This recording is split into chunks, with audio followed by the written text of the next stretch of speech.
Fine. जो next हमें concept पढ़ना है वो है इमर्जिंग टेक्नोलॉजीज के बारे में। इमर्जिंग का मतलब होता है अपकमिंग, नए टेक्नोलॉजीज के बारे में हमें इस चैप्टर में पढ़ना है। वो टेक्नोलॉजीज जिसका मैं बोल सकता हूं डेवलपमेंट प्लस प्रैक्टिकल एप्लीकेशन अभी फुल्ली रियलाइज नहीं हुआ है, मतलब जो अभी भी इवॉल्व हुए जा रहा है धीरे धीरे, वो सारे टेक्नोलॉजीज को हम पढ़ने वाले हैं इमर्जिंग टेक्नोलॉजीज के चैप्टर के अंदर। ठीक है, तो इन ऑल इमर्जिंग टेक्नोलॉजीज के चैप्टर में आपको समझ लेना, आप 9 कंसेप्ट हमें पढ़ने हैं। सबसे पहला जो हम कंसेप्ट यहां पढ़ेंगे that is going to be of cloud computing. ठीक है, फिर हम पढ़ेंगे वर्चुअलाइजेशन के बारे में। तीसरा जो कंसेप्ट हमें पढ़ना है वो है ग्रिड कंप्यूटिंग। ठीक है, ये 3 हम पहले एक साथ करेंगे। फिर हम पढ़ेंगे मोबाइल कंप्यूटिंग के बारे में, बहुत ही इजी टॉपिक है मोबाइल कंप्यूटिंग। मोबाइल कंप्यूटिंग के साथ हम कंसेप्ट पढ़ेंगे ब्रिंग योर ओन डिवाइस का। BYOD का मतलब होता है ब्रिंग योर ओन डिवाइस। ठीक है, उसके बाद हम पढ़ेंगे वेब 3.0 के बारे में, 6 नंबर टॉपिक। इसको हमें पढ़ना है साथ में आर्टिफिशियल इंटेलिजेंस के और IoT होता है इंटरनेट ऑफ थिंग्स, ये हम एक साथ पढ़ेंगे। और लास्ट में हम एक टॉपिक पढ़ेंगे, बहुत ही सिंपल है, वो ग्रीन IT के बारे में। ठीक है, तो ये पूरे इस चैप्टर का हमारा एजेंडा रहेगा। क्लाउड कंप्यूटिंग पढ़ना है, वर्चुअलाइजेशन, ग्रिड कंप्यूटिंग, उसके बाद हम पढ़ेंगे मोबाइल कंप्यूटिंग और BYOD के बारे में। फिर है web 3.0, artificial intelligence, internet of things और लास्ट में ग्रीन IT का एक छोटा सा कंसेप्ट है। ठीक है, चलिए, so let us start with the first concept जिसका नाम है क्लाउड कंप्यूटिंग। ठीक है, आई एम वेरी श्योर कई बार आपने ये नाम सुना होगा क्लाउड कंप्यूटिंग, और ये इतना एक बज़वर्ड बन चुका है ना क्लाउड कंप्यूटिंग मतलब थोड़ा सा टशन वाला वर्ड भी है cloud computing. But trust me, majority of you मतलब सबने नाम तो सुना है कि क्लाउड कंप्यूटिंग क्या होता है, but most of us we hardly realise, we hardly know कि ये क्लाउड कंप्यूटिंग है क्या। हमें सिर्फ ऊपरा ऊपरी थोड़ा बहुत नॉलेज है कि क्लाउड कंप्यूटिंग क्या है, but now today we are going to discuss at length कि ये है क्या कंसेप्ट, और आपको बहुत ही अच्छे से पिक्चर क्लियर हो जाएगा क्लाउड कंप्यूटिंग का। ठीक है, जब मैं क्लाउड कंप्यूटिंग की बात करता हूं तो ज्यादातर स्टूडेंट्स और सभी को सिर्फ एक ही चीज समझ में आता है कि सर हम इंटरनेट पे अपना डेटा स्टोर कर सकते हैं, ये है क्लाउड कंप्यूटिंग। ऐसा आप लोग करते हो ना, जो कोई ड्रॉप बॉक्स में, कोई गूगल ड्राइव पे, और ये सब आप अपने फोल्डर्स, आप अपना डेटा, PDF, वीडियोस, ये सब आप अपलोड करके छोड़ सकते हो। ठीक है, और उसको हम कहीं से भी एक्सेस कर सकते हैं। तो बहुत लोग यही सोचते हैं कि this is what cloud computing is all about, but ऐसा नहीं है। ये जो चीज है कि आप अपना डेटा इंटरनेट से कहीं रख देते हो, आप कहीं से भी उसको एक्सेस कर सकते हो, this is just one aspect of cloud computing. But cloud computing इससे बहुत बड़ा कंसेप्ट है, और let us dive into the concept क्या है। और आई होप ये वीडियो के बाद आपको एकदम क्लियर हो जाएगा क्लाउड कंप्यूटिंग क्या है। ठीक है, हम लोग इस वीडियो के अंदर कंसेप्ट पहले मैं समझाने की कोशिश करूंगा, फिर हम लोग देखेंगे कि अपने इंस्टीट्यूट में क्या क्या टॉपिक्स क्लाउड कंप्यूटिंग के अंदर कवर्ड है, and accordingly will discuss all the questions also. Fine, चलिए, क्लाउड कंप्यूटिंग आप पहले ये समझना, यहां पे देखो डेफिनेशन एक क्या लिखा हुआ है, ये पढ़ते हैं, इसके थ्रू मैं आपको कंसेप्ट समझाने की कोशिश करूंगा। लिखा हुआ है cloud computing simply means the use of computing resources as a service through network, typically the internet.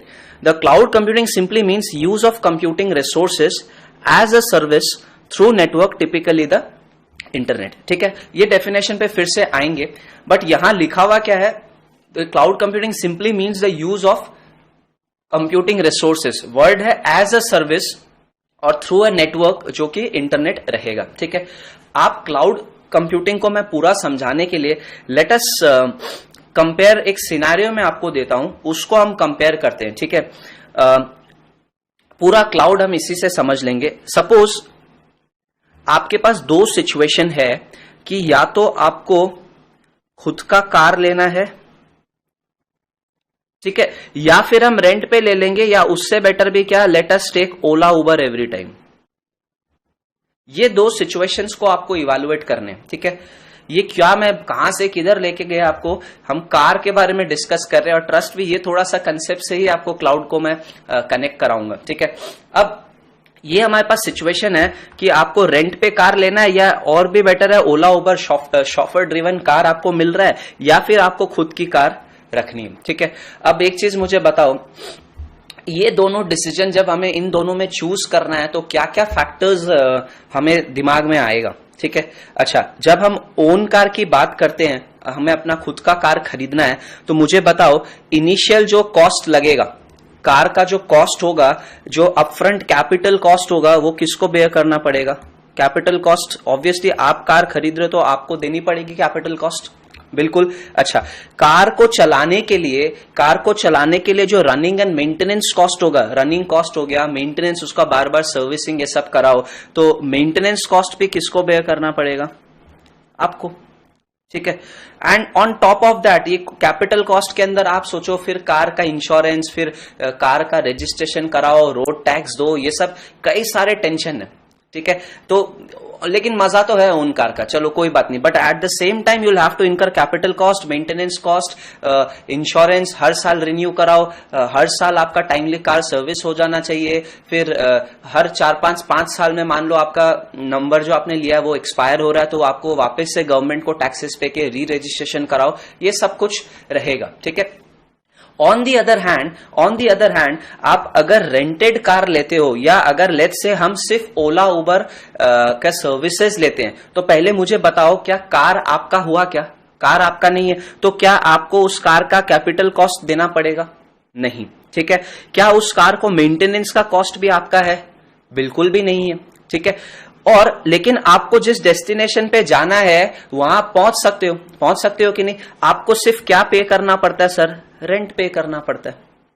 बात समझ में आपको, ठीक है। तो इससे दोनों में अभी जो मैं बहुत बेसिक में बता रहा हूं, दोनों में अभी क्या बेनिफिट हुआ आप खुद सोचो। मतलब खुद का कार रखने के लिए हमको, हाँ एक चीज तो मैं भूल भी गया, सबसे मेन तो पार्किंग का इशू। पार्किंग के लिए भी इतना पैसा देना पड़ता है हमें। अगर आप आज एक अपार्टमेंट खरीद के गाड़ी पार्क करने के लिए भी आपको पैसे देने पड़ते हैं। आप फ्लैट खरीद रहे हो, ठीक है, कार पार्क का भी आपको अलग से 5 लाख, 8 लाख, 2 लाख जो भी आपको अलग पेमेंट करना पड़ता है। That again is going to come into your capital cost. यहाँ पार्किंग का भी टेंशन नहीं अगर आप ओला उबर से सर्विस लेते हो। तो मेरा कहने का क्या मतलब है, please try and understand now. इस सिनेरियो में, सिनेरियो नंबर 2 में और ये सिनेरियो 1, सिनेरियो नंबर 2 में you don't own the vehicle, you don't own the infrastructure, you don't own the car, but still वो कार ओनर या जो भी ड्राइवर ओला उबर वाला आपको सर्विसेज प्रोवाइड कर रहा है एक कार का, एंड आपको सिर्फ उसके लिए क्या देना पड़ेगा? रेंट, ठीक है। तो अब हम दोनों सिचुएशन अगर इवेल्युएट करते हैं, कुछ ना कुछ प्रोज एंड कॉन्स है। यहाँ आपका खुद का कार रहेगा तो कैपिटल कॉस्ट लग रहा है, मेंटेनेंस लग रहा है, सब कुछ लग रहा है, ड्राइवर रखोगे उसका पर मंथ का चार्जेस लगेगा, बट यहाँ पे सिर्फ हमें क्या करना पड़ रहा है? We are taking the services and we are paying rent, ठीक है। अच्छा, एक चीज और मान लो, हाँ आपने एक कार खरीद लिया, let's say car is a 4 seater, ठीक है। अब अचानक से मौसम मस्त हो गया, 7 फ्रेंड आप लोग साथ में हो, बोले कि आज तो चलो ड्राइव पे चलते हैं हम लोग, लेकिन ये एक 4 सीटर कार में 7 लोग कैसे बैठ के जाओगे? अब इमीडिएटली क्या होगा, या तो दूसरी कार खरीदो 7 सीटर एसयूवी, तो वो पॉसिबल नहीं है। बट यहाँ पे आप इजीली क्या कर सकते हो, आप अकेले जा रहे हो तो आप माइक्रो छोटा कार बुक कर लो। इफ यू आर 6-7 पीपल, आप एक एसयूवी बुक कर सकते हो। तो कहने का मतलब ये है कि एज पर योर नीड आपको जिस टाइप का कार चाहिए, जिस टाइप का रिसोर्स चाहिए, आप उसको यूज कर सकते हो, ठीक है। आपने एसयूवी 2 दिन के लिए बुक किया, आप इधर से कहीं चले गए तो एसयूवी आपको मिल जाएगा 2 दिन के लिए। फिर अपने रेगुलर काम के लिए अकेला एक कार आपको चाहिए तो आप माइक्रो एक छोटा कार बुक कर लो। तो कहने का मतलब है इस चीज में we have scalability and flexibility. Scalability का मतलब जब चाहिए आपको बड़ा कार मिल जाएगा, जब चाहिए आपको छोटा कार मिल जाएगा। स्केलेबिलिटी मतलब इलास्टिसिटी की मैं बात कर रहा हूं, अपने नीड के हिसाब से हमें रिसोर्सेस मिल जाएगा। तो भैया आराम तो है ही ना, यहाँ पे आराम है। तो देखो दोनों ही जगह, दोनों सिनेरियो, ये मैंने आपको क्यों बताया, ये अभी हम लोग क्लाउड कंप्यूटिंग से इसको कंपेयर करने वाले हैं। अब आप मेरी बात बहुत ध्यान से सुनना, ठीक है। अगर सेम सिनेरियो में अगर आपको बताता हूं, we will now discuss about cloud, ठीक है। मान लो आज इतने ऑर्गेनाइजेशंस है दुनिया में, सबको आईटी, सबको इंफ्रास्ट्रक्चर, डेटा सेंटर, ये सब की जरूरत होती है, ठीक है। अब बात यह है कि एक कंपनी है, मान लो आपके 10 दोस्त लोग ने मिलकर एक स्टार्टअप बनाया, ठीक है। अब वो स्टार्टअप बनाया तो इनिशियली खुद का, मैं यहां पे अब वर्ड लिख रहा हूं, ओन इंफ्रास्ट्रक्चर, ठीक है। आपने स्टार्टअप बनाया और आप पूरा आईटी का इंफ्रास्ट्रक्चर खुद का रखना चाहते हो। तो अगर जब आप आईटी इंफ्रास्ट्रक्चर खुद का रखोगे तो इनिशियल, आप तो भी नए नए स्टार्टअप हो, इतना फंडिंग वंडिंग ये सब मिलने का भी टेंशन, तो खुद का इंफ्रास्ट्रक्चर के लिए जो कैपिटल कॉस्ट लगेगा उसका आपको टेंशन रहेगा, ठीक है। फिर इसको मेंटेन करो, इसका झमेला, फिर इसको, अच्छा लोगों को चलाना आपको सिखाना पड़ेगा, तो लोगों को ट्रेनिंग दो आपके एम्प्लॉयज को, वो टेंशन। तो बड़ा खुद का इंफ्रास्ट्रक्चर रखने से ये एक इशू है। हाँ, और फिर मान लो आपका स्टार्टअप ग्रो हो गया, तो ये जो आपने यहाँ सर्वर ये सब खरीदे थे, पता चला वो तो लेस पावरफुल है, या वो तो हमारा बिजनेस बढ़ रहा है तो हमें सर्वर को और भी बढ़ाना पड़ेगा, तो again it will need more capital, so that you can increase the capacity of the servers, you can increase the power of the servers, आप और servers लेके आओगे। तो इससे अच्छा आज के दिन क्या होता है, जो कंसेप्ट मैं अब आपको बताने जा रहा हूं वो ये है कि rather than buying your own infrastructure, we can rent the infrastructure, we can take it on rent, और जो हमें रेंट पे प्रोवाइड करेगा उसको हम लोग बोलते हैं cloud service provider, cloud service provider. Basically अभी ये क्लाउड क्यों बोला मैं आपको बताता हूं। इसमें क्या होगा, वापस देख लो, मैं आपको फिर बता रहा हूं, क्या आपको पूरा इंफ्रास्ट्रक्चर चाहिए, आईटी का पूरा इंफ्रास्ट्रक्चर चाहिए, आपको हार्डवेयर चाहिए, आपको सॉफ्टवेयर चाहिए, आपको नेटवर्क चाहिए, आपको स्टोरेज चाहिए, ये सब कुछ आपको चाहिए इनिशियली, ठीक है। तो rather than buying it yourself, आप ये उन लोग से रेंट पे ले लेते हो, जिन ये सर्विस देने वाले लोग को हम क्या बोलेंगे, क्लाउड सर्विस प्रोवाइडर, ठीक है। रेंट पे ले ले, तो इसका मतलब सर, रेंट पे लेने का मतलब कि सर आपको यहां कैपिटल कॉस्ट नहीं देना, आपको मेंटेनेंस कॉस्ट नहीं देना, सिर्फ और सिर्फ आपको क्या पे करना, आपको रेंट पे करना है, ठीक है। ये सर्वर, ये सिस्टम, ये आईटी इंफ्रास्ट्रक्चर सर कहां लोकेटेड होगा, ये दुनिया में कहीं पे भी लोकेटेड हो सकता है, और आपको इसको सिर्फ कनेक्ट करने के लिए क्या चाहिए, इस नेटवर्क, इस इंफ्रास्ट्रक्चर से कनेक्ट करने के लिए all you need to have is what, internet. तो मतलब सर ये पूरा आईटी इंफ्रास्ट्रक्चर अब हमारे पास फिजिकली हमारे ऑफिस या हमारे ऑफिस में नहीं होगा, हमारे कैंपस में नहीं होगा, रादर ये कहीं और होगा in different part of the world, but ये रिसोर्स को हम किसके थ्रू कनेक्ट कर पाएंगे, थ्रू इंटरनेट। समझ में आ गया, ठीक है। अब ये बोल रहा है कि सर इसमें रेंट लगेगा, ठीक है, क्या आप इस इंफ्रास्ट्रक्चर को ओन करते हो, नहीं, इसका ओनर तो कौन है, इसका ओनर है क्लाउड सर्विस प्रोवाइडर। तो ये आपको क्यों यूज करने देगा, क्योंकि आप इसको क्या पे कर रहे हो, रेंट, ठीक है। अच्छा, रेंट यूज पे भी कैसे करना है सर, रेंट आपको करना है पे पर यूज, मतलब आपने जितना जितना जैसे जैसे इंफ्रास्ट्रक्चर इनका यूज किया उस हिसाब से आपको रेंट पे करते रहना, ठीक है। सर क्या यहां पे मान लो आपको किसी दिन अपने रिसोर्सेस को बढ़ाने हैं, मान लो अभी तक आप यूज कर रहे थे जो सर्वर या जो भी, मान लो जो एक हार्ड डिस्क इन्होंने आपको दिया हुआ था, लेट्स अज्यूम कि आप 5 TB यूज कर रहे थे, बट अब आपका काम काफी बढ़ गया, अब आपका डेटाबेस काफी बढ़ गया, अब आप इस 5 TB से आप इसको और बढ़ाना चाहते हो, तो इन लोग आपका रिसोर्सेस को तुरंत से क्या करेंगे, बढ़ा देंगे। हो सकता है किसी दिन आपको लगा कि 5 TB से हमारा रिसोर्स कम हो गया, हमारा डेटा कम हो गया, तो इन लोग फटाफट से उसको वापस से क्या कर देंगे, 3 TB 2 TB। तो कहने का मतलब ये है कि ये जो इंफ्रास्ट्रक्चर, ये जो हम क्लाउड की बात कर रहे हैं, ये जो रेंट वाला वर्ड है ना, this is basically what, cloud. ये जो मैं बात कर रहा हूं, इससे क्या समझना आपको कि ये बहुत ही ज्यादा स्केलेबल है। स्केलेबल का मतलब हम अपने नीड्स के हिसाब से जब चाहे रिसोर्सेज बढ़ा सकते हैं, जब चाहे रिसोर्सेज को कम कर सकते हैं, और हमें कितना पे करना पड़ेगा सर, उतना ही पे करना पड़ेगा जितना कि हम यूज कर रहे हैं, ठीक है। तो आप देखो ये जो स्केलेबिलिटी है ना, यहां पे लाना बहुत ही महंगा पड़ेगा।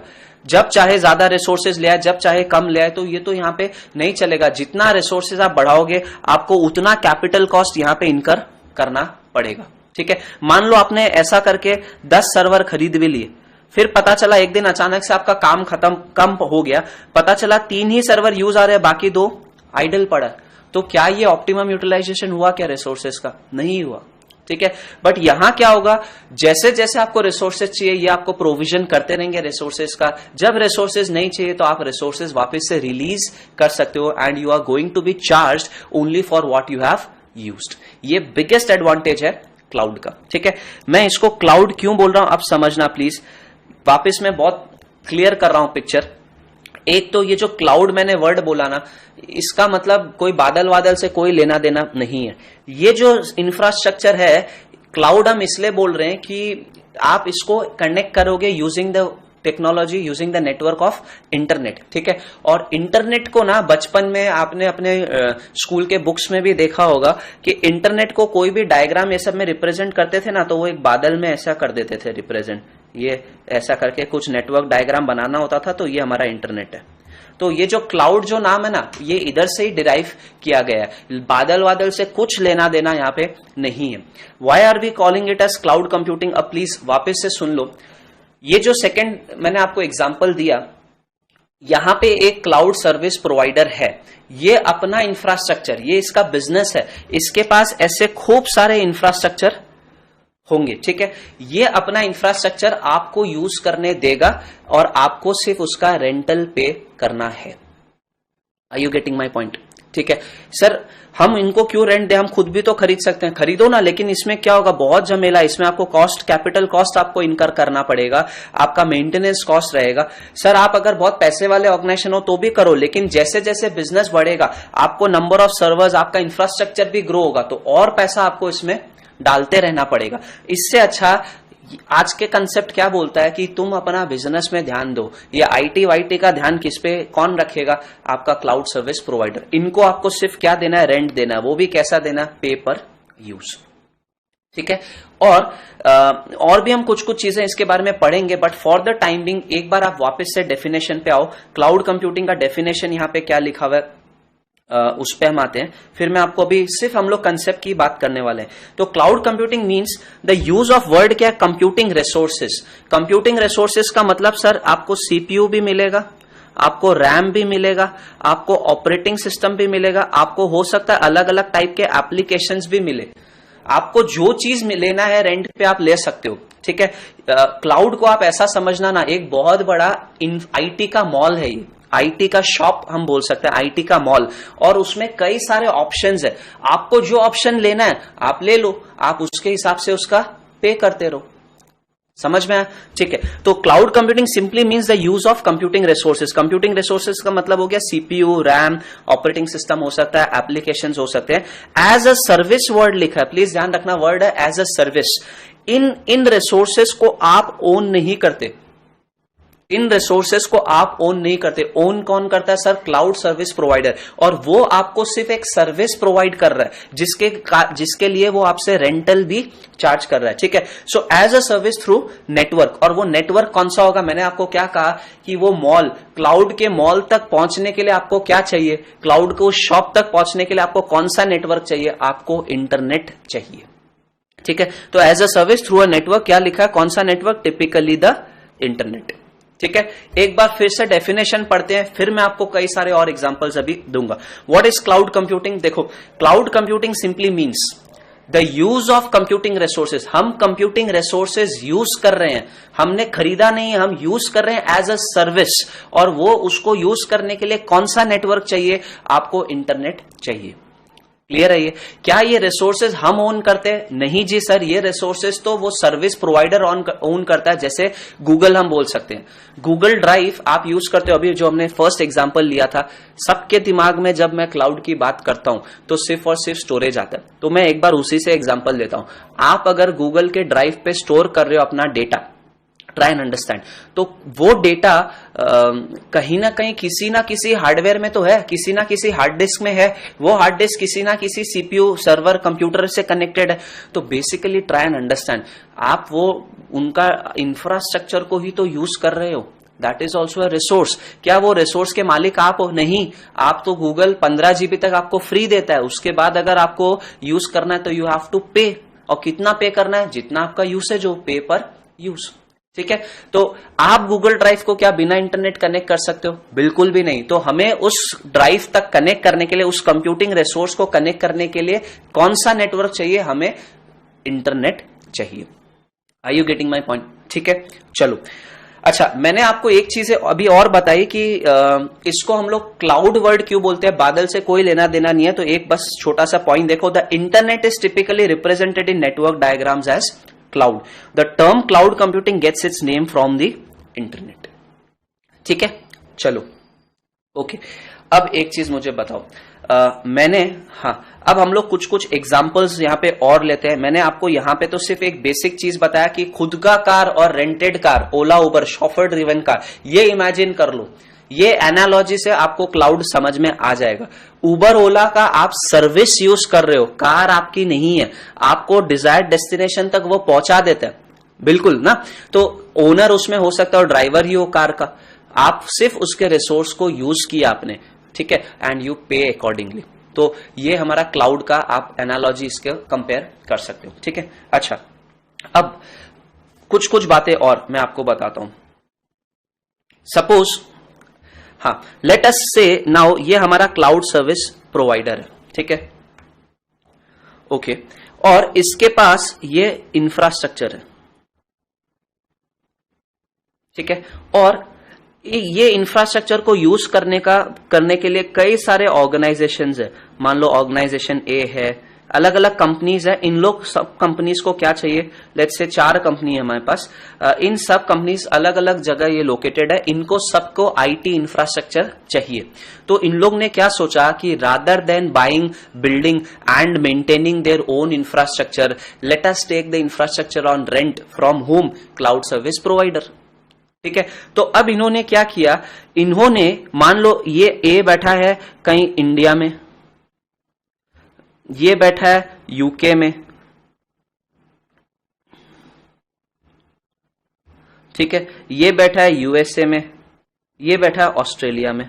ठीक है, ये 4 कंपनीज है, चारों अलग अलग कंट्रीज में लोकेटेड है। ठीक है, अब इन लोग सबको आईटी इंफ्रास्ट्रक्चर रिक्वायर्ड है। मैं वर्ड बोल रहा हूं आईटी, मैं कोई स्पेसिफिक चीज नहीं बोल रहा, मैं आईटी बोल रहा हूं। बाय आईटी हो सकता है कोई को हार्डवेयर चाहिए, कोई को सॉफ्टवेयर चाहिए, कोई को नेटवर्क चाहिए, कोई को ओएस, बहुत सारे कुछ यहां पे हो सकते हैं। ठीक है, अब इन्होंने एबीसीडी ने क्या डिसाइड किया कि rather then building and developing या मेंटेनिंग देयर ओन इंफ्रास्ट्रक्चर, इन लोग क्लाउड सर्विस प्रोवाइडर से इंफ्रास्ट्रक्चर को क्या करेंगे, रेंट पे ले लेंगे। ठीक है, अब आप समझना, ये चारों लोग, ये चारों ऑर्गेनाइजेशन क्लाउड सर्विस प्रोवाइडर के से इंफ्रास्ट्रक्चर ले लेते हैं। ठीक है, ए बी सी और डी, ये अपने अपने लोकेशन से कनेक्टेड है इस पर्टिकुलर इंफ्रास्ट्रक्चर से। ये कैसे कनेक्टेड होंगे, इंडिया से ये सीएसपी के कैसे कनेक्टेड होगा, सर कौन सा नेटवर्क चाहिए होगा, इंटरनेट। ये कौन सा नेटवर्क चाहिए होगा, इंटरनेट। अलग अलग जगह लोकेटेड है, तो इन लोग सबको इंटरनेट का कनेक्शन चाहिए ताकि ये इस इंफ्रास्ट्रक्चर को कनेक्ट कर पाए। ठीक है, अब बहुत ध्यान से समझना, अब ये इंफ्रास्ट्रक्चर जो क्लाउड सर्विस प्रोवाइडर के पास है, इसमें एक ही इंफ्रास्ट्रक्चर में क्या बहुत सारे लोग आ गए? मैं ऐसा बोल सकता हूं, ये ए यूज कर रहा है, बी, सी और डी। एक ही इंफ्रास्ट्रक्चर को बहुत ही मल्टीपल लोग यूज कर रहे हैं। ये क्लाउड का एक बेसिक कैरेक्टरिस्टिक्स है कि क्लाउड में क्या होता है सर, मल्टी टेनेंसी होता है। क्लाउड में क्या होता है, मल्टी टेनेंसी। आप खुद सोचो ना, गूगल ड्राइव क्या वर्ल्ड में आप अकेले यूज कर रहे होंगे, बहुत लोग एक साथ इकट्ठा यूज कर रहे हैं ना। तो क्लाउड बेसिकली मल्टी टेनेंसी होता है, उसमें एक यूजर नहीं, वर्ल्ड में बहुत सारे यूजर जो क्लाउड को कनेक्टेड रहेंगे। ठीक है, लेकिन सपोज मेरे एग्जांपल में ये एक हार्डवेयर था, ये सीएसपी के पास ये जो डब्बा मैंने बनाया, ये एक हार्डवेयर था, इस एक हार्डवेयर को इतने लोग यूज कर रहे हैं। ठीक है, सो सीएसपी हैज टू एंश्योर कि जितना जो चीज ए के पास है वो बी ना देख पाए। ये ए का अगर एरिया है तो इसमें बी ना जा पाए, ये बी का एरिया है तो उसमें सी ना आ पाए। मतलब they have to maintain confidentiality also. पता है, आइसोलेशन क्लियर होना चाहिए कि ये ए का एरिया, ये बी का, ये सी का, ये डी का। वरना क्या होगा, बी ए का डेटा देख पाएगा, सी बी का डेटा देख पाएगा और सब गड़बड़ हो जाएगा। तो प्लीज ध्यान रखना, ये मल्टी टेनेंसी का जो कंसेप्ट है ये पॉसिबल क्यों हो रहा है क्लाउड में, बिकॉज ऑफ अ टेक्नोलॉजी जिसको हम बोलेंगे वर्चुअलाइजेशन। समझना प्लीज, ये एक टेक्नोलॉजी है जिसको हम बोलेंगे वर्चुअलाइजेशन। वर्चुअलाइजेशन क्या करता है आगे हम लोग अभी नेक्स्ट टॉपिक उसी के बारे में पढ़ेंगे डिटेल में, बट फॉर द टाइमिंग आप क्या समझो, वर्चुअलाइजेशन एक फिजिकल रिसोर्स को, हमारा यहाँ पे कितने हार्डवेयर है, ये सीएसपी के पास लेट्स अज्यूम 1 हार्डवेयर है, एक हार्डवेयर को इसने मल्टीपल लॉजिकल सिस्टम्स में बांट दिया। यहां पे अब कितने सिस्टम हो गए सर, 1 2 3 और 4, मतलब एक फिजिकल डिवाइस को एक टेंजिबल डिवाइस को इसने मल्टीपल लॉजिकल रिसोर्सेज में बांट दिया। ठीक है, और सबसे अच्छी बात, ए इंडिया वाला को मान लो वो बोलता है कि हमें विंडोज चाहिए, तो वो यहां पे विंडोज ऑपरेटिंग सिस्टम यूज कर सकता है। बी बोलता है कि हमें तो लाइनेक्स चाहिए, तो वो यहां लाइनेक्स यूज कर सकता है। मतलब एक ही इंफ्रास्ट्रक्चर में, एक ही फिजिकल सर्वर में मल्टीपल लॉजिकल रिसोर्सेज है। ये मल्टी टेनेंसी है, और मल्टी टेनेंसी क्यों पॉसिबल हुआ क्लाउड में, because of the concept of virtualisation. देखो मैंने अभी तक आपको पढ़ाना शुरू नहीं किया क्लाउड कंप्यूटिंग के बारे में, I am just trying to give you an overview, और ये वर्चुअलाइजेशन के बारे में तो अभी हम नेक्स्ट टॉपिक और भी डिटेल में इसके बारे में पढ़ेंगे। ठीक है, मैं अभी आपको क्या बताया, इस डायग्राम के थ्रू मैं आपको यह बताया कि क्लाउड में बहुत सारे लोग एक साथ क्लाउड को यूज करते हैं। ठीक है, अब सर बात यह है कि कौन सा बंदा क्या यूज करेगा वो भी हम डिस्कस कर लेते हैं। ठीक है, तो सर आप ऐसा समझो कि क्लाउड में हम पूरा का पूरा हार्डवेयर इंफ्रास्ट्रक्चर को रेंट पे ले सकते हैं। ठीक है, क्लाउड में आप लोग जो काम करते हो, जैसे आपने कई सारे सॉफ्टवेयर आप क्लाउड पे यूज कर सकते हो, जैसे गूगल मैप्स हम सब लोग यूज करते हैं, ए पॉइंट से बी पॉइंट में कितना डिस्टेंस है, कितना समय लगेगा, वो सबको देखने के लिए। अब गूगल मैप्स आप यू ट्राई एंड अंडरस्टैंड कि गूगल मैप्स क्या है। गूगल मैप पूरा का पूरा एक सॉफ्टवेयर है जो आप यूज कर रहे हो। क्या वो सॉफ्टवेयर बिना इंटरनेट चलता है? नहीं चलता। ये जो सॉफ्टवेयर है ना, ये आपके फोन पे इंस्टॉल्ड नहीं है, ये सॉफ्टवेयर गूगल के सर्वर पे है। जो मैं गूगल मैप्स की बात कर रहा हूं, ये सॉफ्टवेयर आपके फोन में इंस्टॉल्ड नहीं है, ये सॉफ्टवेयर गूगल मैप्स में, गूगल के सर्वर पे इंस्टॉल्ड है। तो ट्राई एंड अंडरस्टैंड, आप अगर ये गूगल मैप सॉफ्टवेयर यूज कर रहे हो तो which kind of software is this? ये ओएस है या एएस है? दिस इज एएस, ये सबको बात पता है, एप्लीकेशन सॉफ्टवेयर है। क्या ये एप्लीकेशन सॉफ्टवेयर बिना ओएस के चलेगा? नहीं, तो कोई ना कोई इसके नीचे ओएस भी होगा। ठीक है, क्या ये ओएस बिना हार्डवेयर चलेगा? नहीं, तो इसके नीचे कोई ना कोई क्या हार्डवेयर भी होगा।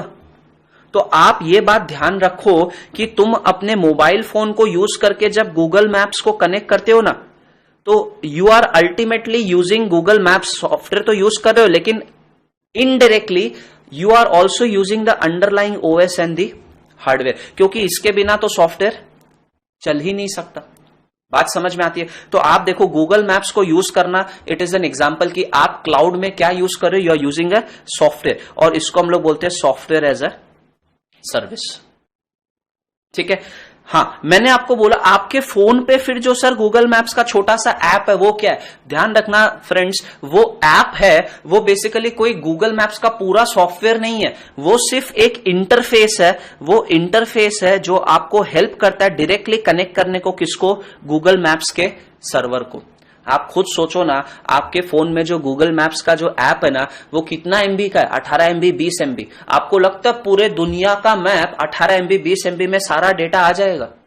नहीं आएगा। और गूगल ने इतने मेहनत से वो सॉफ्टवेयर बनाया है, रोज उसमें अपडेट से सब आता रहता है, वो आपको क्यों देगा?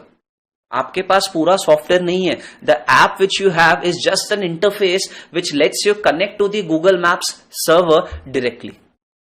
और अगर आपके पास पूरा गूगल मैप्स का सॉफ्टवेयर होता तो बिना इंटरनेट भी तो फिर चलता ना। कहां चलता है वो बिना इंटरनेट के? आपका फोन पे गूगल मैप्स जो है बिना इंटरनेट कहां चलता है? नहीं ना। तो आप बहुत सारे सॉफ्टवेयर ऐसा यूज करते हो आज के दिन जिसके चलाने के लिए हमें इंटरनेट चाहिए। फॉर एग्जाम्पल, और भी मैं बहुत सारे एग्जाम्पल्स आपको देता हूं, वो सब सॉफ्टवेयर एज अ सर्विस का एग्जाम्पल है। ठीक है, ये क्लाउड ही तो है। आप देखो और एग्जाम्पल देखो, आप लोग ईमेल करते हो, ईमेल सबने किया, तो Gmail is also example of software as a service. Gmail करने के लिए आपको इंटरनेट चाहिए और वो आपको एक सॉफ्टवेयर ही तो प्रोवाइड कर रहा है, जहां पे कंपोज का बटन है, इनबॉक्स है, थ्रैश है, सेंट आइटम्स है, आउटबॉक्स है। आप कंपोज जैसे ही दबाते हो तो टू आ जाता है, सीसी बीसी जो भी आपको वहां पे लिखना है, सब्जेक्ट वो सब आ जाता है, तो वो it is a software running. But क्या वो सॉफ्टवेयर को आप बिना इंटरनेट के कनेक्ट कर सकते हो? नहीं। ईमेल एक्सेस करने के लिए, ईमेल को सेंड करने के लिए, रिसीव करने के लिए आपको इंटरनेट चाहिए। तो वो भी एक एग्जांपल किसका? Software as a service. ठीक है। आप YouTube कर रहे हो, आप वो जियो सावन ऐप है, विंक म्यूजिक है, ये सब से आप गाना सुनते हो direct, that is a software. वो सॉफ्टवेयर और उसका गाना सब कुछ कहां है? जियो सावन या विंक के सर्वर पे है। आप सिर्फ इंटरनेट से उसको कनेक्ट करते हो and you are able to listen to the songs. तो ये एक एग्जांपल है क्लाउड का। ये आपने यहां पे सॉफ्टवेयर डायरेक्टली यूज किया। ठीक है। और एग्जांपल सुनो, मान लो मुझे अपना एक फोटो को एडिट करना है। ठीक है। आजकल कई सारे सॉफ्टवेयर आते हैं, मुझे डाउनलोड करने की जरूरत नहीं है अपने कंप्यूटर में। मैं क्या करूंगा, वो पर्टिकुलर फोटो जिसको मेरे को एडिट करना है, मैं उसको वेबसाइट पे जाके अपलोड करूंगा, वहीं पे सॉफ्टवेयर है, वहीं पे एडिट करूंगा and once the editing is done मैं नए फोटो को डाउनलोड कर लूंगा। ये एग्जांपल है सॉफ्टवेयर एज अ सर्विस का, ये एग्जांपल है क्लाउड का। मुझे वो फोटो एडिटिंग वाला सॉफ्टवेयर अपने कंप्यूटर में इंस्टॉल करने की जरूरत ही नहीं पड़ी। जीमेल और गूगल मैप्स को यूज करने के लिए आपको वो पूरा सॉफ्टवेयर, ये पूरा गूगल मैप्स का सॉफ्टवेयर आपको आपके कंप्यूटर में या लैपटॉप में इंस्टॉल करने की जरूरत नहीं पड़ती। ये है क्लाउड कंप्यूटिंग। आपने क्या रिसोर्स यूज किया? सर आप तो उनका एप्लीकेशन यूज कर रहे हो, आप उनका ओएस यूज कर रहे हो और अंडरलाइंग हार्डवेयर भी यूज कर रहे हो। ये जब आप एक एप्लीकेशन चलाते हो ना ओवर द इंटरनेट, तो आप ये सब कुछ यूज कर रहे हो। आप कितना गेम्स खेलते हो ऑनलाइन, सब तो इसी के ऊपर बेस्ड है। तो try and understand this is, ये जो मैंने आपको एक एग्जांपल दिया ना, this is just one aspect of cloud computing. ठीक है। और दूसरा एग्जांपल लो, ये एग्जांपल में मैंने आपको क्या समझाया कि हम लोग सॉफ्टवेयर को रेंट पे लेते हैं, रेडीमेड सॉफ्टवेयर हमें मिलता है ऑनलाइन, वो हम रेंट पे ले लेते हैं। और भी एग्जांपल इसका सुन लो, ऑफिस 365, ये आपको और इजी समझ में आएगा। MS Word Excel PowerPoint में हम सभी लोग काम करते हैं, तो rather than buying MS Word Excel PowerPoint and installing it in one particular computer, मैं खरीदने के बजाय मैं क्या करूंगा, सॉफ्टवेयर को रेंट पे ले लूंगा और वो चलेगा कहां पे? माइक्रोसॉफ्ट के सर्वर पे। बात समझ में आती है? सिर्फ और सिर्फ मुझे सॉफ्टवेयर को चलाने के लिए क्या चाहिए? अब इंटरनेट। और सबसे मजे की बात, अगर मैंने MS Word Excel PowerPoint खरीदा होता तो मुझे एक पर्टिकुलर कंप्यूटर में उसको इंस्टॉल करना पड़ता।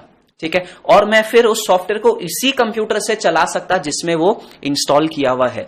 लेकिन अगर मैं ऑफिस 365 यूज करता हूं ना, तो मैं अपने वर्ड एक्सेल पावर पॉइंट को कोई भी लैपटॉप मोबाइल से एक्सेस कर पाऊंगा। मेरे पास तो सिर्फ एक यूजर आईडी पासवर्ड रहेगा। तो even if I am not carrying my laptop, I can access my Office 365 from my friends device, my parents device, from my mobile phone, from my tablet, any damn device you can think of.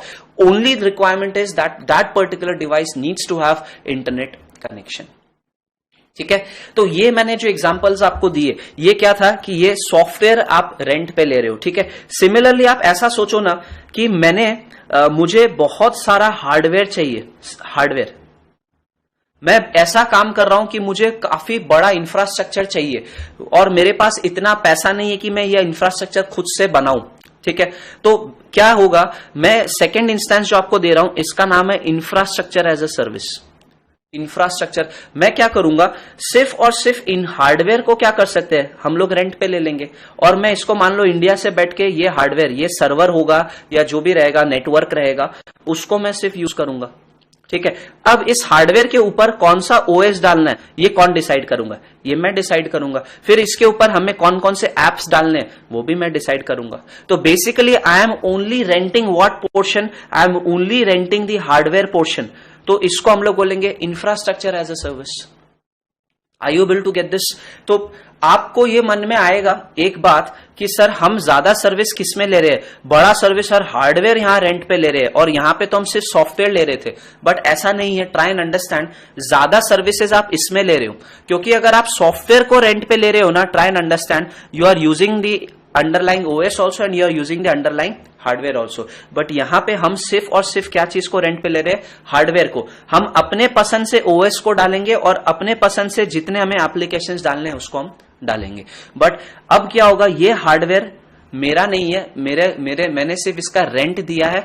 इस hardware का capital cost कौन beer करेगा? Cloud service provider. इस hardware का maintenance cost कौन beer करेगा? Cloud service provider. इसको चलाने का इलेक्ट्रिसिटी, बैकअप, जितने कंट्रोल्स चाहिए वो सब कौन लगाएगा? सबका सब सीएसपी लगाएगा।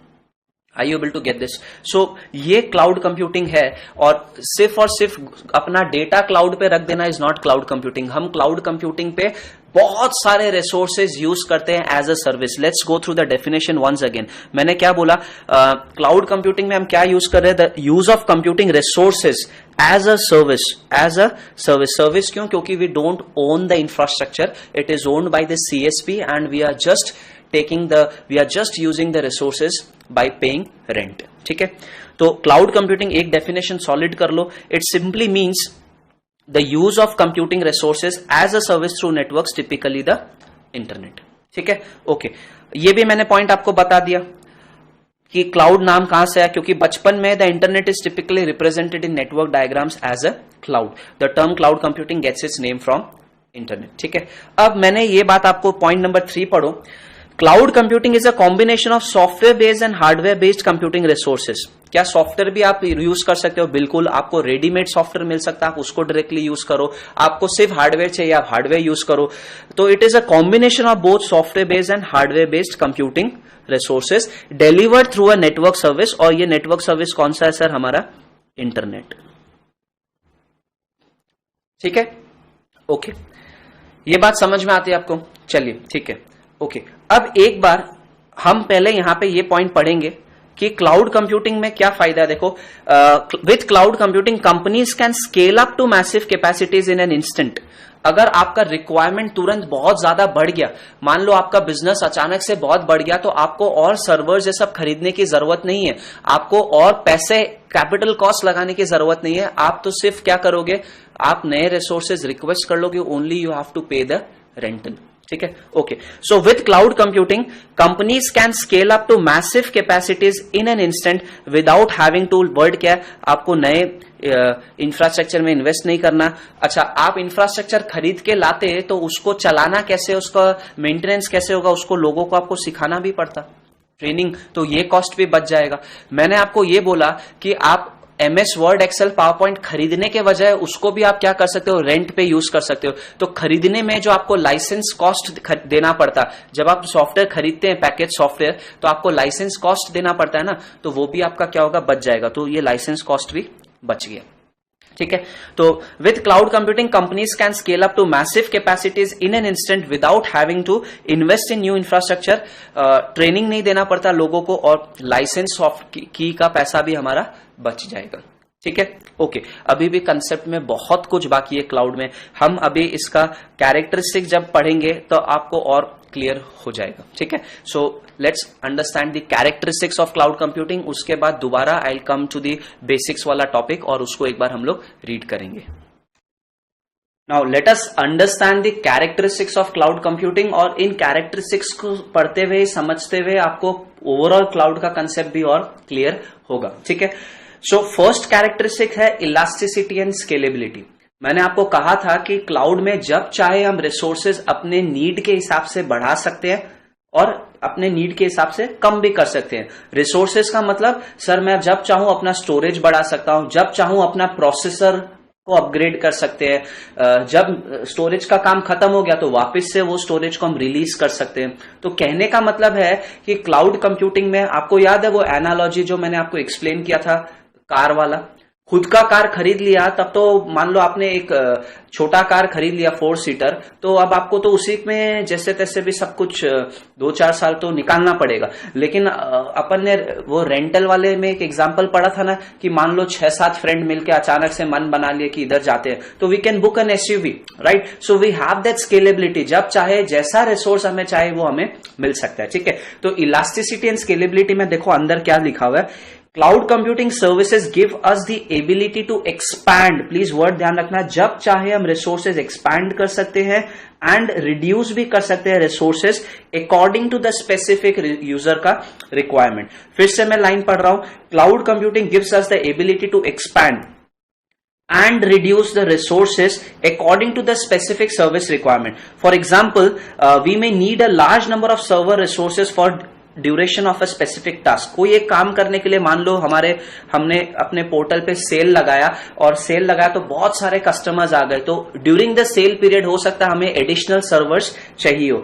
जैसे ही सेल खत्म होगा we can release this servers resources after we complete our task. ठीक है, तो स्केलेबिलिटी में क्या ध्यान रखना है, इलास्टिसिटी एंड स्केलेबिलिटी में जब चाहे हम अपने रिसोर्सेज बढ़ा सकते हैं, जब चाहे रिसोर्सेज कम भी हो सकता है। आपको प्रैक्टिकली मैं दिखाता हूं ये हम लोग कैसे कर सकते हैं। यहां पे एक वेबसाइट है एंटरप्राइज क्लाउड जो इंफ्रास्ट्रक्चर रेंट पे हमें देता है। इसमें देखो लाइव हम लोग वर्क करते हैं। हाँ, ये देखो ये एक पूरा का पूरा कंसोल जैसा यहाँ पे ओपन अप हो गया है। ट्राई एंड अंडरस्टैंड, देखो अब क्या हो रहा है, ये हमें यहाँ पे इफ यू कैन सी कुछ फ्रंट एंड दिया हुआ है जिसके प्रोसेसर में 4 कोर्स है, वो dual core, 4 core, octa core वैसा होता है ना। 8 GB रैम है, 1 हार्ड डिस्क है। फिर यहाँ पे राइट साइड में देखो जहां पे मेरा ये एप्लीकेशन सर्वर हमें दिया हुआ है, 8 कोर्स है, 16 GB यहाँ पे रैम है। अब देखो मैं इसको सिलेक्ट करता हूं एप्लीकेशन सर्वर, तो राइट साइड में यहाँ पे एप्लीकेशन सर्वर के बारे में आ गया। अब देखो नंबर ऑफ कोर्स, यहाँ आप जितना चाहे अपने हिसाब से इसको हम लोग बढ़ा भी सकते हैं, या ये जो रैम है इसको अगर मुझे बढ़ाना है तो 16.25, 16.5 कितना रैम चाहिए, देखो मैंने बढ़ा दिया। मेरे को ज्यादा काम आया तो मैं रैम को क्या किया, बढ़ा दिया। फिर मेरे को काम कम हो गया तो मैं रैम को वापस से कम कर दिया। ठीक है, ऐसे ही आपको देखो ना सर्वर, यहाँ स्टोरेज है, ये 1 हार्ड डिस्क लगा हुआ है यहाँ पे, तो एक और हम हार्ड डिस्क लगा सकते हैं। हार्ड डिस्क का कोई नाम दे दो, कितना साइज का चाहिए सर, हमें 15 GB का हार्ड डिस्क चाहिए, चलो क्रिएट हार्ड डिस्क हो। तो सर देखो एक लेफ्ट में हार्ड डिस्क यहाँ पे क्रिएट हो गया। तो कहने का मतलब ये है, ये जो मैं आपको दिखा रहा हूं ना, ये स्केलेबिलिटी है। हम जब चाहे रिसोर्सेज हम ऐड कर सकते हैं, जब चाहे रिसोर्सेज कम हो सकता है। तो आप क्या क्या रिसोर्सेज यहाँ पे हम कोर मतलब इज योर प्रोसेसर, देखो ना ड्रॉप डाउन से आप कौन सा प्रोसेसर आपको चाहिए वो भी ले सकते हो। वी हैव द ऑप्शन, आपको शायद इतना क्लियर ये दिख नहीं रहा होगा, देखो अब जूम करता हूं मैं, AMD प्रोसेसर है, आप इंटेल भी ले सकते हो। चलो हमने इंटेल ले लिया, ठीक है, ओके इंटेल कर दिया। अब इसमें कितना कोर्स हमें चाहिए वो हम सिलेक्ट कर सकते हैं। यहां लिखा ना 8 कोर इज इक्वल टू 16 कुछ जो भी, रैम आप बढ़ा सकते हो। सो ये हो गया सेटिंग्स। स्टोरेज में देखो, स्टोरेज में मैंने यहाँ पे हाँ CD रोम अगर लगाना है हम वो लगा सकते हैं, हार्ड डिस्क लगाना है हम वो लगा सकते हैं। इधर मेरे पास लेफ्ट में ये ऑप्शन आ ही रहा था CD रोम का, हार्ड डिस्क का। मान लो इसमें भी 2 हार्ड डिस्क ऑलरेडी लगे हुए, क्या मैं एक और हार्ड डिस्क ऐड कर सकता हूं, देखते हैं। Create and attach SSD hard disk, चलो एक और हार्ड डिस्क ऐड कर देते हैं 10 GB का, क्रिएट हार्ड डिस्क। तो अब यहाँ देखो 3 मेरे पास हार्ड डिस्क आ गया। तो प्राइमरी स्टोरेज बढ़ा सकते हैं, प्रोसेसर बढ़ा सकते हैं, नेटवर्क आप बढ़ा सकते हो। ये देखो LAN ऑलरेडी लिखा हुआ है, LAN 2, LAN 1, ठीक है। तो LAN मतलब इज योर नेटवर्क, तो नेटवर्क भी हमें यहाँ पे मिल रहा है, नेम कर सकते हैं हम LAN का। ये LAN 1 जो है ये इंटरनेट से कनेक्टेड है। सो ये सब चीज आप देखो, और जैसे ही आपका काम हो गया, आपको जो जो चेंजेस करने हैं आप यहाँ प्रोविजन कर दो चेंजेस, ये बटन क्लिक कर दो, तो आपको रेंट उस हिसाब से पे करना पड़ेगा। Once you are done with the work, वापस से ये आपको हार्ड डिस्क अगर नहीं चाहिए, इसको आप हटा दो, इसको हम चेंजेस कर पाएंगे। I you will to understand this? So this is what makes the cloud a scalable system. Word क्या ध्यान रखना सर, स्केलेबल में कभी भी चाहे रिसोर्सेज एक्सपैंड कर सकते हैं और रिड्यूस भी कर सकते हैं। ठीक है, ये एक मैंने ट्यूटोरियल नोट दिया, ये एग्जांपल दिया है, आपको एग्जाम में नहीं याद लिखना है, but just for your understanding कि क्या है। देखो, scalability is the ability of a system या नेटवर्क या process to handle a growing amount of work in a capable manner और its ability to be enlarge to accommodate that growth. For example, consider an e-commerce portal selling gift items and lifestyle products that performs around 2000 transactions per week on an average. 2000 transaction ये e-commerce portal वाला करता है, ठीक है, okay. The same portal can experience a rapid surge in the number of hits, going up to 2 million transactions during the festive season, festive season के time पे हो सकता है 2 मिलियन ट्रांजैक्शन पहुंच जाए. In order to handle such sudden rise in volume, the servers, the storage and the network needs to scale upwards automatically to handle the. तो ये जो स्केलेबिलिटी है ना, ये अपने आप होता है. क्लाउड को पता चलता रहेगा नंबर ऑफ यूजर्स बढ़ रहे हैं तो आपके रिसोर्सेज ऑटोमेटिकली वो बढ़ा देगा. जैसे जैसे नंबर ऑफ यूजर्स कम हो रहे हैं तो आपके रिसोर्सेज ऑटोमेटिकली क्या हो जाएगा, कम भी हो जाएगा. क्लियर है? तो this is scalability and elasticity. Fine. चलिए सेकेंड कैरेक्टरिस्टिक्स हम पढ़ते हैं क्लाउड का. वो ये है कि this is an on demand service. ठीक है, तो आप जब ओला उबर से कार बुक करते हो वो ऑन डिमांड ही तो है.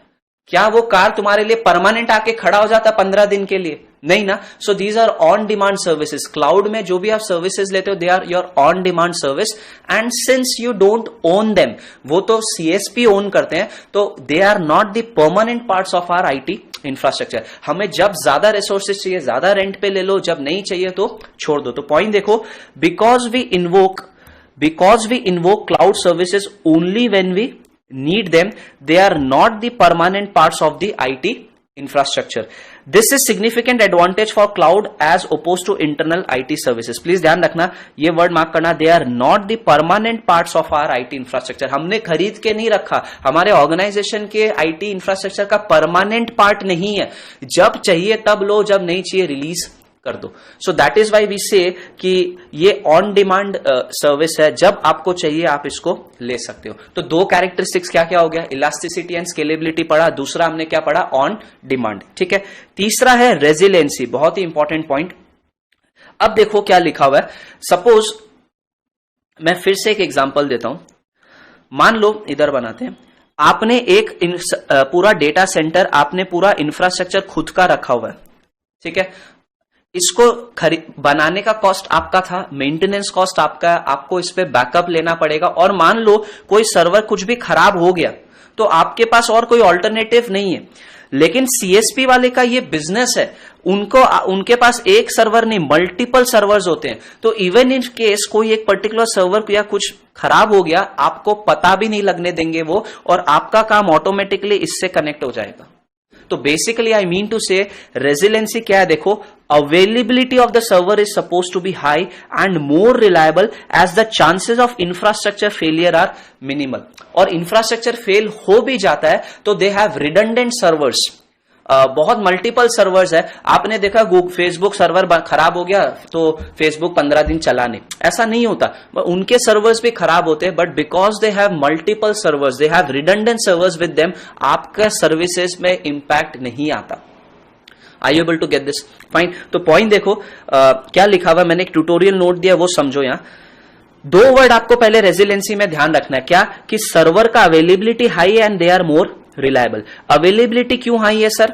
क्योंकि सर इन लोग अपना इंफ्रास्ट्रक्चर को बेटर मैनेज कर पाएंगे. ठीक है. चांसेस ऑफ फेलियर बहुत कम होगा. और सर फेलियर अगर हो भी जाता है तो they have multiple servers with them, और आपके सर्विस में कोई इंपैक्ट नहीं आएगा. ठीक है. सो सर्विस अप टाइम मतलब डाउन टाइम का उल्टा. अप टाइम मतलब इन लोग क्लाउड वाले गारंटी देते हैं कि आप हमारे सर्विसेज लो तो हमारा 99.9999% सर्विस अप टाइम, मतलब फेलियर होने का चांसेस ही नहीं है. तो service up time in most cases क्या है, it is guaranteed, providing in that way continuous availability of resources.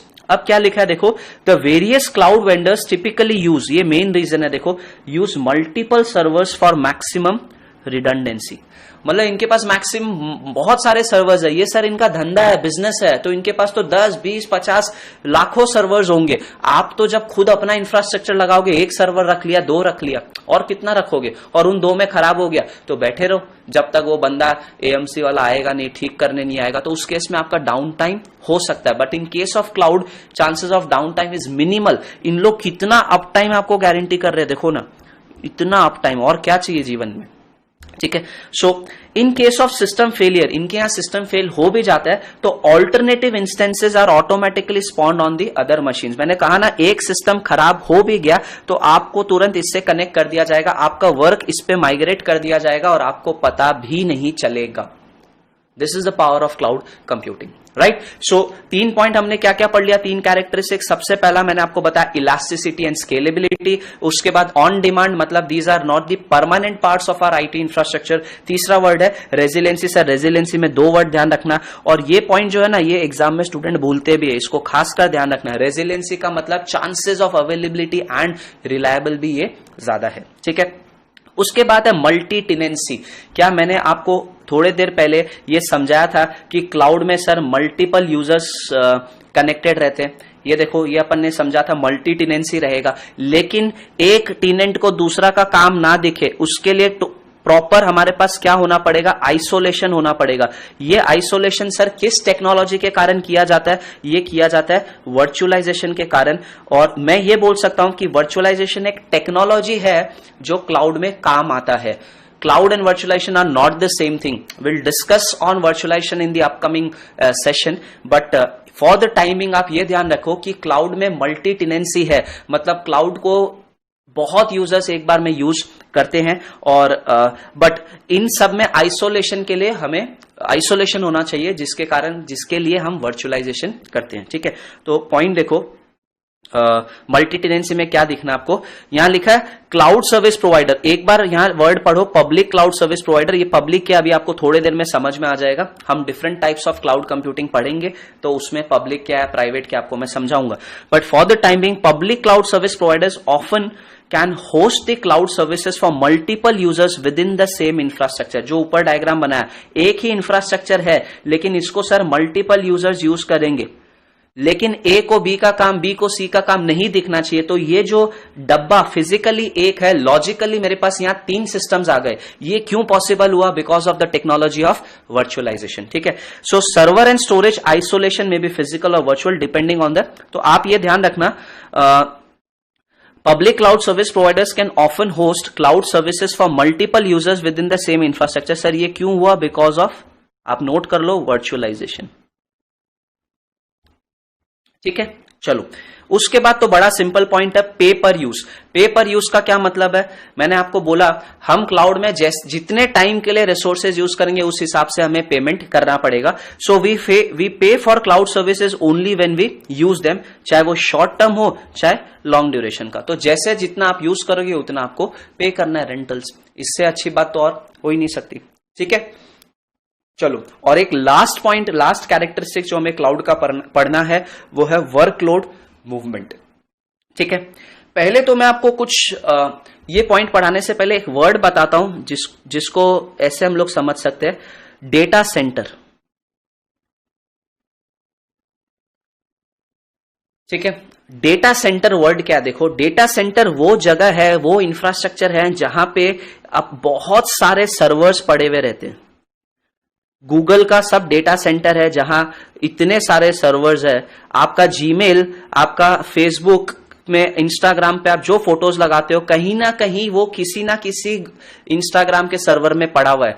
वो सर्वर कहां है ये आपको भी नहीं पता, हो सकता है वो इधर हो। और ये सर्वर कहां रहते हैं, डेटा सेंटर के अंदर। तो what is data centre, basically data centre वो इंफ्रास्ट्रक्चर है जहां पे सर्वर्स रखे जाते हैं। और ये कोई इतना छोटा डेटा सेंटर ये सब नहीं होता। अभी जो लास्ट फेसबुक का डेटा सेंटर था उसका साइज है 15 फुटबॉल ग्राउंड के बराबर, 15 फुटबॉल ग्राउंड्स, ठीक है। कभी यूट्यूब में डेटा सेंटर डाल के देखना तो आपको पता चलेगा कि how a data centre exactly looks like, ठीक है। अब मैं क्या बोलना चाह रहा हूं कि मान लो ये डेटा सेंटर, लेट्स अज्यूम कि कहीं पे यूरोप के कोई कॉन्टिनेंट में, लेट्स से यूके में है। ऐसा ही कंपनी का और भी डेटा सेंटर होगा कोई और दूसरा दुनिया के कोने में, लेट्स से ये ओशियाना ऑस्ट्रेलिया में है, ठीक है, एक डेटा सेंटर। नाउ अब यहां पे वर्कलोड मूवमेंट क्या लिखा हुआ है, ट्राई टू अंडरस्टैंड। ये डेटा सेंटर मतलब क्या, ये एक्चुअल में आपका क्लाउड है। ये किसके पास होगा, ये सीएसपी है, यही क्लाउड सर्विस प्रोवाइडर आपका। एंड अल्टीमेटली जब आप इंफ्रास्ट्रक्चर को कनेक्ट करते हो, you are connecting to this particular data centre, ठीक है। ओके, अब यहां क्या लिखा हुआ है देखो, वर्कलोड मूवमेंट में क्लाउड कंप्यूटिंग प्रोवाइडर्स मतलब CSPs, cloud computing providers can migrate workload across servers both inside the data centre. मतलब अगर उनको लगा तो इस सर्वर से आपका काम को इस सर्वर में भी वो इधर उधर भेज सकते हैं। यहां लिखा ना माइग्रेट कर सकते हैं। Cloud computing service providers can migrate workload across servers both inside the data centre, एक डेटा सेंटर के अंदर वो आपका काम यहां से यहां ले जा सकते हैं, या फिर हो सकता है एक डेटा सेंटर से यहां से काम आपका इस डेटा सेंटर के सर्वर में भी शिफ्ट कर दिया जाए। तो पॉइंट क्या लिखा हुआ है, cloud computing providers can migrate workloads across servers both inside the data centre and across the data centre in different geographic area.